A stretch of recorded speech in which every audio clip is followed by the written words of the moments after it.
Lorsqu'on débat de véganisme, il arrive souvent un moment où l'argumentaire adverse, afin de justifier l'exploitation et la mise à mort de milliards d'animaux non humains, se réduit à cette idée unique. Il est moralement acceptable pour une espèce d'exploiter ou tuer d'autres espèces en vertu de leurs différences d'espèces. Par exemple, il est moralement acceptable pour les êtres humains d'exploiter ou tuer des poules parce que les poules sont d'une autre espèce. Aujourd'hui, je vais te proposer une petite expérience de pensée pour déterminer si ton système de morale à toi est cohérent ou au contraire incohérent. Ce bon vieux Thanos donc débarque sur la planète Terre et annonce via toutes les télévisions du monde, tous les médias du monde, qu'il a décidé d'exterminer la moitié de l'espèce humaine d'un claquement de doigts, afin de nourrir son armée avec directement et d'exploiter l'autre moitié de l'espèce humaine, celle qui demeurera en vie, dans des fermes pour continuer à produire de la nourriture humaine pour son armée. Et la mauvaise nouvelle, désolé, c'est que dans ce scénario-là, il n'y a plus personne pour l'arrêter. Toutefois, il propose à l'humanité tout entière de se choisir un champion, un représentant, lequel ira le confronter dans un débat et tenter de le convaincre peut-être de renoncer à son entreprise. Maintenant, revenons-en à toi qui regarde cette vidéo. Et la bonne nouvelle, c'est que c'est toi qui as été choisi pour confronter Thanos. La toute première question qu'il te pose est la suivante. Moi, Thanos, en tant que spéciste, je considère qu'il est moralement acceptable d'exploiter des êtres humains, qu'ils soient innocents ou non, en vertu du simple fait qu'ils n'appartiennent pas à mon espèce. Et même si mon armée pourrait vivre normalement en mangeant des végétaux, elle préfère le goût de la chair humaine. Qu'en penses-tu ? Et là, tu as deux possibilités de réponse.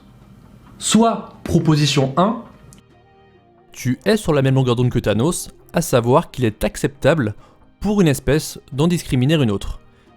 Il est moralement acceptable pour lui d'exploiter et tuer d'autres espèces, de la même manière qu'il est moralement acceptable pour toi d'exploiter et tuer d'autres espèces. soit proposition 2, tu rejettes l'argument de l'idéologie spéciste, et cela implique une contradiction logique dans ton argumentaire. Et tant que nous y sommes, poussons un petit peu plus loin cette expérience de pensée. Imaginons un instant votre échange. Et quels arguments seraient invoqués de ta part comme de la sienne? Et commençons avec toi. Lui dirais-tu par exemple: non mais attends Thanos, l'acte de tuer lorsque ce n'est pas une nécessité, est-ce que ce n'est pas, en vérité, immoral?